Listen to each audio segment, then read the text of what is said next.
शिंदे के शपथ ग्रहण से पहले सियासी हलचल बढ़ गई थी। फडणवीस मीडिया के सामने और शिंदे के नए सीएम बनने का ऐलान करने आए और खुद सरकार में शामिल होने से उन्होंने इनकार कर दिया। हालांकि इसके बाद बीजेपी नेतृत्व हरकत में आया और फिर पहले नड्डा,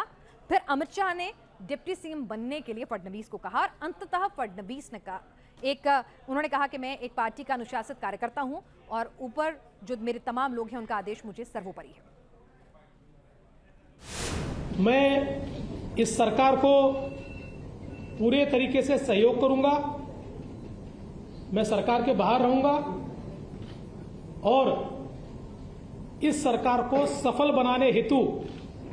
जो जो चीज करना आवश्यक है, ऐसी सारी चीजें हम मिलकर करेंगे। मेरा विश्वास है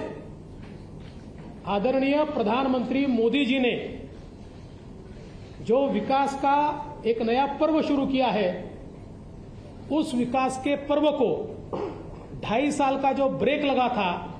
वो ब्रेक निकलेगा और फिर से महाराष्ट्र की प्रगति की एक्सप्रेस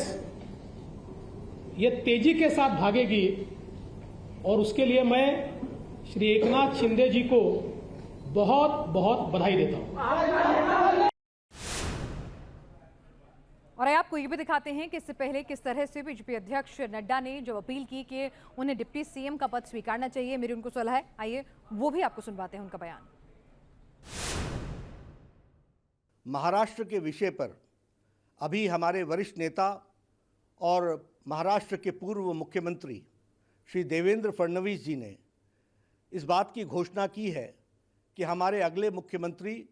श्री एकनाथ शिंदे जी होंगे। और साथ ही साथ उन्होंने बहुत बड़ा दिल दिखाते हुए इस बात की भी घोषणा की है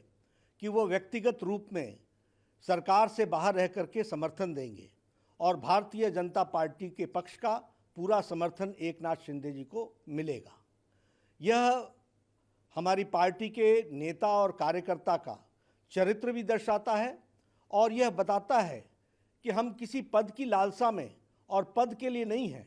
हम विचार के लिए हैं और विचार को आगे रखने के साथ साथ महाराष्ट्र की जनता की भलाई हो, महाराष्ट्र की जनता का विकास हो, जन जन की आकांक्षाएं पूरी हों, इस बात को ध्यान में रखते हुए हमारे